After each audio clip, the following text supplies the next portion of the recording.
40% of Fortune 500 companies will be gone in the next decade.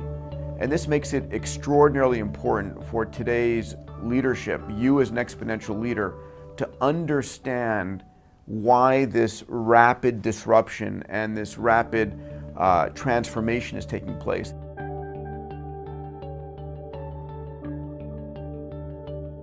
Infinite computing, cloud computing if you would, sensors and networks, artificial intelligence, robotics, 3D printing, synthetic biology, these are all technologies riding on top of Moore's law that are growing in power 1,000-fold per decade.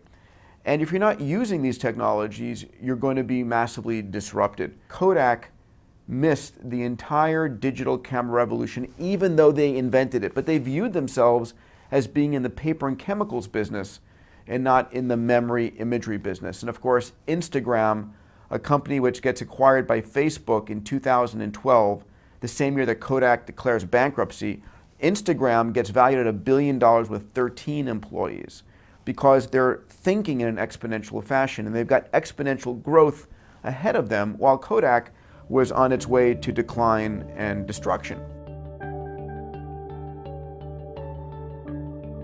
The second part is about having you as an exponential leader think in a bold fashion. What do I mean by that? It's the realization that today, everyone, all your competition is trying to grow 10% bigger in a year. And our mantra, and that of Google and Google X and Lockheed Skunk Works and all these organizations, is rather than trying to go 10% bigger, which puts you in a smartness competition with everyone else in your industry trying to go 10% bigger, how can you go 10 times bigger? When you try and force yourself to go 10 times bigger, it's typically not 100 times harder than going 10% bigger, but the value is 100 times more. And then when you force yourself to think 10 times bigger, it requires you to start with a clean sheet of paper and not drag your past into your present. The example I give here is how did Tesla, which came out of no place, start and build the safest car in the world and one of the most epic cars in the world? And it's because Elon and his team, JB at Tesla, started with a clean sheet of paper. They did not have all this 100-year-old legacy of building cars and the way we did it in the previous factories and so forth to pull into their present day. They started with how would we start it from ground zero today? What's our moonshot? A fully electric car, the best car in the world. And they took that shot and they succeeded. Clearly, this is a kind of thinking that we need to do. Steve Jobs did this with the Mac and with the iPhone and with iTunes. It's where would you disrupt an adjacent business? Where would you go 10 times bigger?